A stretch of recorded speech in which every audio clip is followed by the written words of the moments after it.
લોકો ડૂબ્યા છે અને શું માહિતી મળી છે? આજે પાટણનો જે સરસ્વતી બેરેજ છે એના ડાઉન સ્ટ્રીમની અંદર ગણેશ વિસર્જન વખતે લગભગ સાંજે 7 વાગે એક જ પરિવારના 4 જણા ડૂબ્યા હોય એવી માહિતી અમને મળી છે. તાત્કાલિક સંબંધિત અધિકારીઓ, પ્રાંત ઓફિસર અને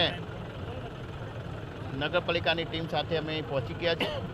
એમાંથી લગભગ એકનો મૃતદેહ મળ્યો છે એવું જાણવા મળ્યું છે. બાકીના શોધખોળ ચાલુ છે, પરંતુ હજુ ચોક્કસ જાણકારી મળી નથી કે અંદર ડૂબ્યા એ 3 જણા છે કે 4 જણા છે.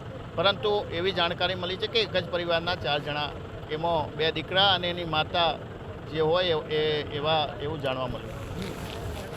પાટણ ગણેશ વિસર્જનમાં થઈ એક મોટી દુર્ઘટના. ગણેશ વિસર્જનમાં થયેલ એક દુર્ઘટનામાં જિલ્લા કલેક્ટર પણ ઘટના સ્થળે પહોંચ્યા હતા. પાટણ વેરાઈ ચકલા વિસ્તારમાં રહેતા એક જ પરિવારના લોકો ડૂબ્યા. ગણેશ વિસર્જન કરતી વખતે સરસ્વતી બેરેજમાં 7 લોકો ડૂબ્યા હતા. ત્યાં હાજર રહેલ લોકોએ 3ને બચાવી તેમને સારવાર અર્થે હોસ્પિટલ ખસેડ્યા હતા. એકનું મૃતદેહ મળ્યું અને બાકીના 3 હજુ લાપતા છે.